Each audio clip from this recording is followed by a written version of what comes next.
하나님 말씀 함께 보겠습니다. 함께 보신 하나님 말씀은 사도행전 14장 1절에서 18절까지입니다. 사도행전 14장 1절에서 18절까지 다 찾으신 줄 알고 한 목소리와 함께 합독하도록 하겠습니다. 함께 읽습니다. 시작.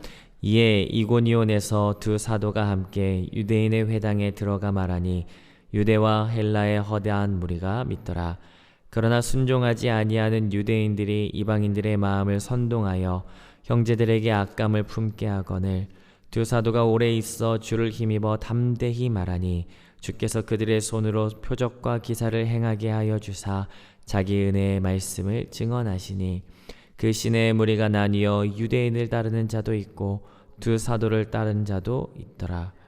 이방인과 유대인과 그 관리 두 사도를 모욕하며 돌로 치려고 달려드니 그들이 알고 도망하여 루가오니아의 두성 루스드라와 더베와 그 근방으로 가서 거기서 복음을 전하니라. 루스드라에 발을 쓰지 못하는 한 사람이 앉아 있는데 나면서 걷지 못하게 되어 걸어본 적이 없는 자라. 바울이 말하는 것을 듣거늘 바울이 주목하여 구원받을 만한 믿음이 그에게 있는 것을 보고 큰 소리로 이르되 내 발로 바로 일어서라 하니 그 사람이 일어나 걷는지라. 무리가 바울이 한 일을 보고 루가오니아 방언으로 소리질러 이르되 신들이 사람의 형상으로 우리 가운데 내려오셨다 하여 바나바는 제우스라 하고 바울은 그 중에 말하는 자이므로 헤르메스라 하로다. 시외 제우스 산당의 제사장들이 소와 화환들을 가지고 대문 앞에 와서 무리와 함께 제사하고자 하니 두 사도 바나바와 바울이 듣고 옷을 찢고 무리 가운데 뛰어 들어가서 소리질러 이르되 여러분이여 참 어찌하여 이러한 일을 행하느냐. 우리도 여러분과 같은 성정을 가진 사람이라. 여러분에게 복음을 전하는 것은 이런 헛된 일을 버리고 천지와 바다와 그 가운데 만물을 지으시고 살아계신 하나님께로 돌아오게 함이라.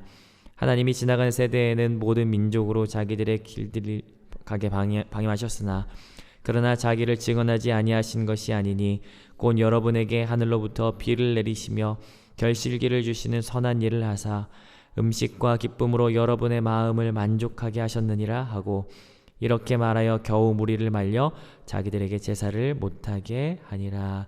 아멘. 우리는 사도행전을 같이 함께 묵상하고 있습니다. 이번 주 시작했던 13장부터 시작해서 28장까지는 땅끝까지 복음이 전해지는 장면이 등장합니다. 그 중에 우리가 함께 살펴보고 있는 이 13장과 14장은 바울의 1차 전도여행을 기록하고 있습니다. 이후로는 16장부터 18장까지 2차 전도여행, 그리고 19장부터 21장까지는 3차 전도여행으로 이어지게 됩니다. 여러분, 세 번의 전도여행은 결코 짧지 않은 기간이었습니다. 1차, 2차, 3차는 2년, 3년, 6년 해서 10년도 넘는 긴 시간 동안 바울이 이곳저곳을 순회하며 전도하러 다니게 되죠. 그런 생각하게 되는데요. 바울이 어떤 마음으로 전도 여행을 떠났을까? 여러분, 우리도 목적이 있지 않습니까? 지난 1월에 팔라완 단기 비전 트립 가기 전에 그 담당 선생님께서 그런 이야기 하시더라고요. 목사님, 이번 비전 트립의 목적은 쉼입니다. 그렇게 말씀하셨는데 그래놓고 가서 고생만 했던 기억이 있습니다. 바울은 10년 동안 이렇게 전도 여행하면서 어떤 목적으로 다녔을까?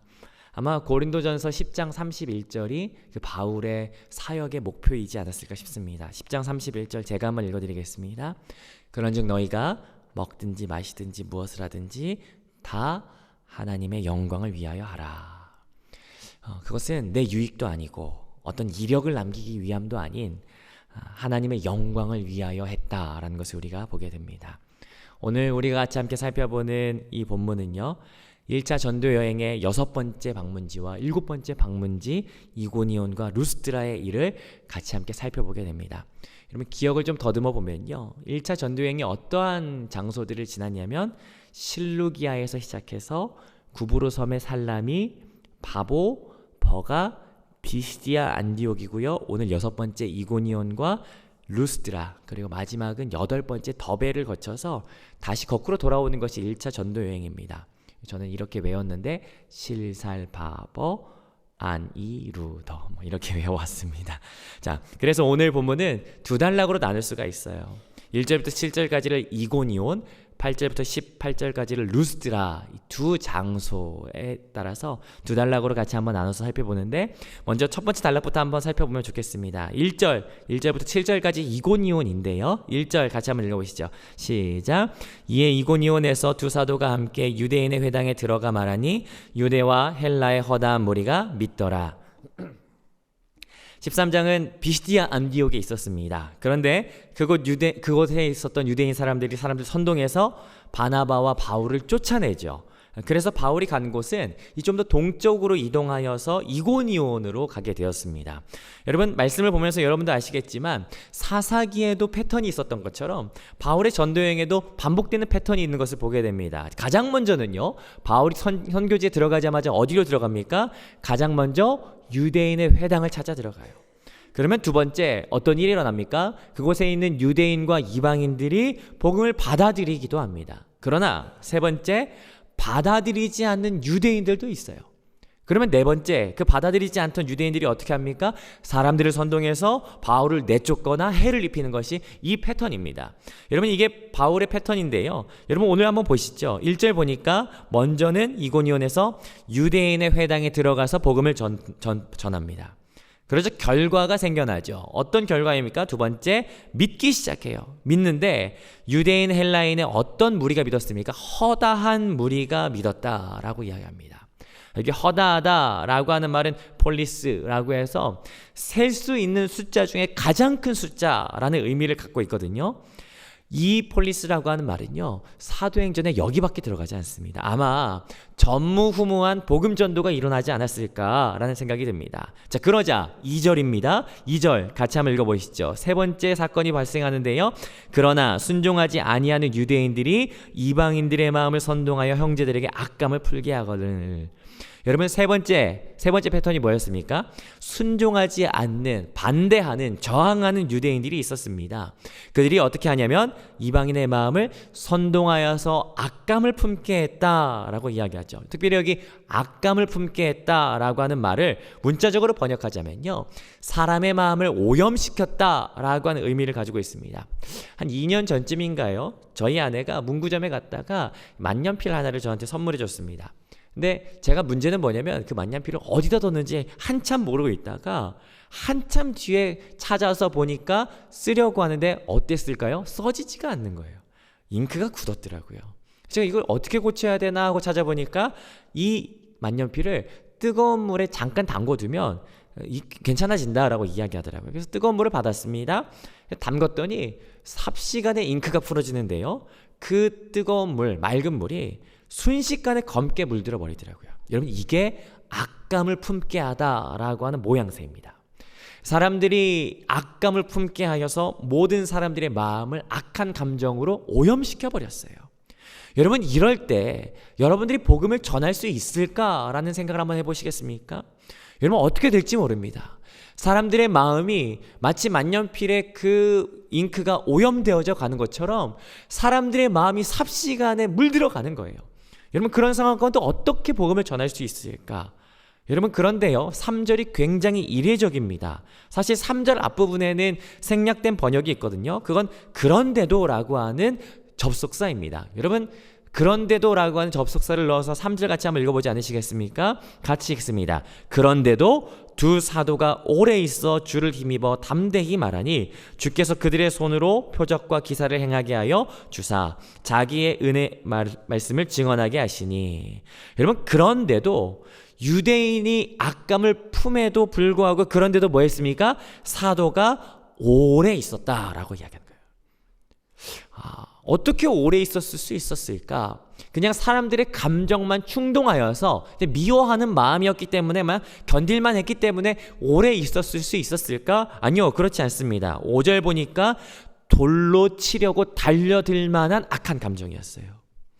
여러분, 이방인, 유대인, 관리들, 이들이 모두 모여서 돌을 치려고 하는 것이에요. 여러분, 이건 거의 집단폭력 수준이죠. 굉장히 위험한 상황입니다.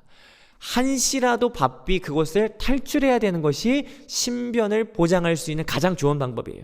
그런데도 오래 있는 거예요. 이유가 뭘까? 3절 다시 한번 보면요, 3절 후반부에 그 이유가 나타나는데 주께서 그들의 손으로 표적과 기사를 행하게 하여 주사 자기 은혜의 말씀을 증언하게 하시니라는 거예요. 여러분, 이유가 뭐였어요? 주님께서 그렇게 하셨기 때문이에요. 여러분, 이걸 바울의 입장에서 다시 한번 표현한다면요, 이것은 하나님께 바울이 쓰임 받았기 때문에 그렇게 할 수밖에 없었다. 조금 더 다른 표현으로 말하자면 바울이 지금 하나님의 영광에 쓰임 받고 있었기 때문에, 하나님의 영광에 참여하고 있었기 때문에 그랬다라고 볼 수 있다라는 것이죠. 어쨌든 그곳에 오래 하나님 앞에 쓰임 받으며 있다가 결국에는 어느 시점이 되어서 도망치듯이 어디로 가냐면요, 8절인데요, 루가오니아 지역으로 갑니다. 거기는 두 개의 성이 있었는데 루스드라와 하나는 더베라고 하는 성이 있었어요. 여러분, 8절부터 18절까지 또 새로운 장소가 등장합니다. 두 번째 단락인데요, 우리 8절 같이 한번 읽어보겠습니다. 시작. 루스드라에 발을 쓰지 못하는 한 사람이 앉아있는데 나면서 걷지 못하게 되어 걸어본 적이 없는 자라. 아마 루스드라라고 하는 것은 우리가 생각하는 것과 조금 다른 이미지가 그들 가운데 있었던 것 같습니다. 루스드라라는 말을 들었을 때 그 사람들은 그런 생각을 했다고 해요. 촌스러운. 그래서 어디 출신이세요? 라고 물었을 때 저 루스드라 출신입니다 라고 하면 아유, 저 사람 촌사람이네, 촌뜨기네, 시골뜨기네, 뭐 이런 느낌이 있었다고 합니다. 그래서 고집세고 문화의 영향을 덜 받은 굉장히 고립된 사람들, 그런 느낌이 있었다고 하죠. 제가 살던 고향의 느낌이 좀 나는 것 같은데, 자, 여기에서 어떤 일을 경험하냐면요, 나면서 걷지 못한 사람을 만납니다. 여러분, 앞에서 기억하십니까? 바울은 가장 먼저 어디에 갔어요? 첫 번째 루틴이 회당에 찾아갔어요. 근데 여기에는 보니까 회당이 등장하지 않습니다. 아마 시골이다 보니까 유대인들이 많지 않았던 것 같습니다. 근데 여기에는 유대인의 회당은 없었지만 있었던 것이 있었습니다. 그건 뭐냐면 역사적인 발굴에 의하여 발견된 것인데, 여기는 치유의 신 아스클레피오스 신전이 있었어요. 그리고 이곳에서 이 아스클레피오스의 유적 비문이 70개가 넘게 발견되었다라고 이야기합니다. 그래서 학자들은 그렇게 추측합니다. 이 걷지 못한 사람을 아마 이 치유의 신 신전 입구나 울타리 안에서 만났을 것이다 라고 추측하게 되죠. 자, 그럼 생각해 보는 것이에요. 여러분, 이들이 그렇게 순수하게 섬겼던 그 치유의 신 신전 안에서 이 바울과 이 사람이 지금 만나는 겁니다. 그리고 나서 9절과 10절을 같이 한번 읽어보는 거예요. 같이 읽어보시죠. 시작. 바울이 말하는 것을 듣거늘 바울이 주목하여 구원받을 만한 믿음이 그에게 있는 것을 보고 큰 소리로 이르되 내 발로 바로 일어서라 하니 그 사람이 일어나 걷는지라. 나면서부터 걷지 못했던 사람이 그 치유의 신 신전에 왔던 이유는 분명하겠죠. 어떻게 해서든 기적을 발휘해서 왔을 것입니다. 그런데 바울과 바나바가 그곳을 지나다가 그곳에 들러서 그 사람을 만났는데 그 사람을 노려보는 거예요. 주목하는 거예요. 주목하다라고 하는 말은 사실은 노려보다라고 하는 의미가 포함되어 있거든요. 자, 그렇게 보는데 무엇을 알게 되냐면 이 사람에게 구원받을 만한 믿음이 있는 것을 보게 됩니다. 이것은 다른 것이 아니죠. 낳고자 하는 열망이 있구나, 그때 구원으로 나오게 될 수 있는 그 믿음이 있구나 라고 하는 것을 보게 된 것이에요. 그러면서 큰 소리로 말하죠. 뭐라고 말했는지는 정확하게 모르지만 아마 일어나 걸어라 라고 말하지 않았을까. 자, 그러자 어떤 일이 일어납니까? 일어나 걷게 되는 상황이 발생하는 것이에요. 그런데 이걸 누가 보는 겁니까? 치유의 신 신전에 모인 모든 사람들이 보는 거예요. 거기엔 사람들이 정말 많이 모였을 것이에요. 자, 그런데 당시 자료를 제가 좀 찾아보니까요, 이 사람들의 생활 문화에 대해서 이렇게 기록해 놓은 책이 있습니다. 이렇게 기록되어 있는데요, 자, 한번 들어보시죠. 신들은 아무도 모르게 방문한다. 그리고 신들은 그 모습을 우리에게 드러내는데 그때 누군가를 주목하면서 큰 소리를 내면서 자기의 모습을 드러낸다 라고 이렇게 기록되어 있습니다. 이게 사람들이 그렇게 생각하고 있는 신들이 자기들에게 찾아오는 방식이었던 것이에요. 자, 그러면요, 다시요. 갑자기 바울과 바나바가 루스드라에 와요. 그리고 나면서 걷지 못한 자를 어떻게 해요? 주목하는 것이에요. 노려보는 것이에요. 그리고 큰 소리로 외칩니다. 걸어라 라고 말하는 것이에요. 자, 그러면 이것을 바라보는 사람들의 입장에서는 이걸 뭘로 보겠습니까? 난리가 나는 거예요. 신이 오셨다. 신이 사람의 모습으로 오셨다라고 하면서, 그래서 11절 12절 이 사람들이 소리치면서 말합니다. 11절 12절 제가 읽어보겠습니다. 무리가 바울이 한 일을 보고 루가오니아 방언으로 소리질러 이르되 신들이 사람의 형상으로 우리 가운데 내려오셨다 하여 바우스는 제우스라 하고 바나바는 제우스라 하고 바울은 그 중에 말하는 자이므로 헤르메스라 하더라. 아마 바나바가 나이가 좀 더 많았던 것 같아요. 그래서 제우스라고 하고, 바울이 외쳤기 때문에 바울을 향해서는 헤르메스, 해석의 신이다 라고 이야기를 하죠. 아마 이 동네가 난리가 났을 겁니다. 그리고 소문은 이 시골 동네에 쫙 퍼졌을 것이고요. 그래서요, 이 동네 외곽에 있었던 제우스 산당에 있었던 그 제우스 신을 섬기는 제사장이 소와 화환과 사람들을 데리고, 13절입니다. 데리고 와서 이 신들에게 제사하려고 하는 것이에요. 여기에서 두 가지 생각이 듭니다. 첫 번째는요, 와, 이 사람들 진짜 순박하다. 두 번째는요, 여기는 방해하는 유대인도 없고 바울이 어쩌면 이 지역을 이고니온 이상으로 결실할 수 있는 기회가 될 수도 있겠다. 여러분, 그렇지 않겠습니까? 정말 이 순수한 사람들, 순박한 사람들 가운데 이 사람들의 마음을 조금만 더 만져준다면 복음의 결실을 맺을 수 있는 그런 상황 아니겠습니까? 그런데요, 바울이 어떻게 합니까? 14절 읽어보시죠. 14절 읽습니다. 시작. 두 사도 바나바와 바울이 듣고 옷을 찢고 무리 가운데 뛰어들어가서 소리질러.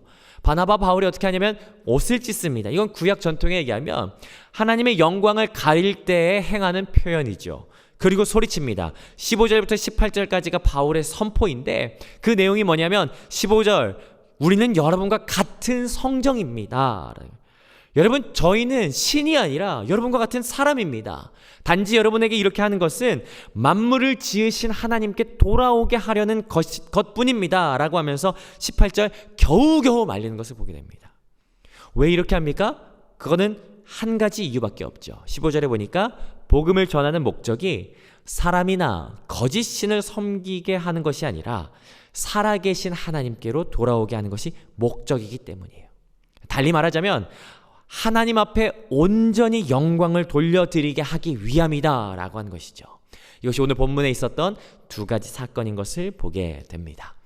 자, 오늘 본문을 다시 한번 기억해 보면요, 신살바버 아니루더, 바울은 1차 전도 여행의 6번째 지역 이고니온과 7번째 지역 루스드라를 방문했습니다.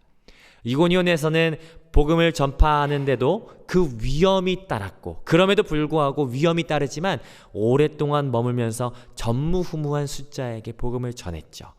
그리고 루스드라에서는 나면서 걷지 못한 사람을 걷게 하는 기적을 행함으로써 사람들이 제우스와 헤르메스가 신의 형상이 사람으로 나타났다라고 하는 칭송을 받았지만, 그러나 바울은 우리도 똑같은 여러분과 성정의 사람이다 라고 이야기하면서 복음을 전하는 것을, 하나님의 영광을 드러내는 것을 보게 됩니다. 이 두 사건을 통해서 우리가 오늘 보게 되는 한 가지가 있습니다. 그것은 다른 것이 아니라 바울의 모든 사역의 중심은 하나님께 영광이었다라고 하는 것입니다.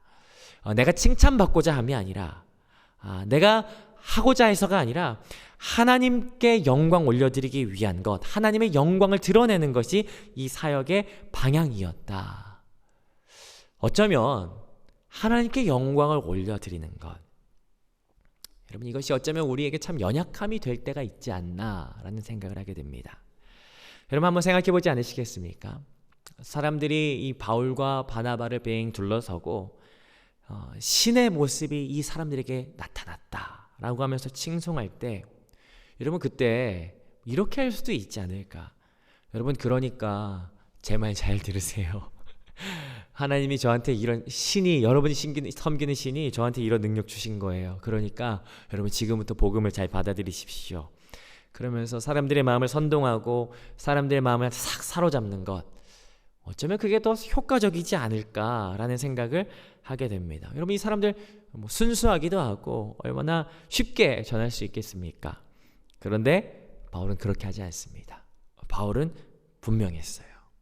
쉬운 길이 있음에도 하나님의 영광이 더 우선순위였던 것을 보게 됩니다. 다른 길이 없었어요. 어쩌면 바보 같을지도 모르겠어요. 위협이 있었을 때 그 자리를 빨리 뜨는 것이 더 좋은 일이겠지만 그럼에도 불구하고 하나님의 영광을 드러내는 일에 그는 위험을 무릅쓰고 그 가운데 서 있던 것을 보게 돼요. 참 바보 같다라는 생각이 들죠. 아니면 우리들이 하는 말로 보면 유도리가 없다라고 볼 수도 있을 것 같습니다. 그냥 하면 어때? 때로는 뭐 그렇게 그냥 유익대로 따라가도 되고 위험하면 좀 피하면 되고 뭐 그러면 되지 않을까? 그러면서 좀 자기 이익도 챙기고 유익도 챙기고 그러면 좋은 거 아니야? 라고 할 수 있겠지만 바울은 그렇게 하지 않습니다. 문득 세례 요한이 했던 그 고백 생각이 나는데요. 그는 흥하고 나는 쇠하여 하리라. 하나님께 영광 올려드리고 나는 낮아지는, 나는 가려지는. 우리가 조금 전에 찬송했던 그 찬송가 존귀 영광 모든 권세 주님 홀로 받으소서 멸시천대 십자가는 제가 지고 가오리. 이 찬양 이렇게 하는데 사실 우리가 살아가는 건 어떻게 살아갑니까? 존귀 영광 모든 권세 내가 지고 가오리다. 멸시천대 십자가는 주님 홀로 받으소서. 사실 우리는 그렇게 살아가는 삶을 살아가고 있지는 않은지 바울은 그렇게 살지 않았습니다. 하나님의 영광을 위하여 살아가는 것을 보게 되는 것을 우리가 오늘 말씀 속에서 확인하게 되죠. 그런데 한 가지 더요. 여러분, 하나님의 영광을 살아간다라고 하는 것이 온전히 하나님께 영광을 올려드리기도 하지만 사실 요즘 그런 거 생각해요. 내가 하나님의 영광을 위하여 주의 뜻을 위하여 살아가는 것이 그냥 나만을 위하여 걸어가는 것은 아니구나. 왜냐면 지난 5월 한 달 동안 제가 집에서 아이들과 어떤 것을 했냐면 큐티 챌린지 하기 해가지고 달력 한 장 뽑아서 여기에다가 아빠, 엄마, 아들, 딸, 아들 이렇게 스티커 붙이는 걸 이렇게 했었거든요.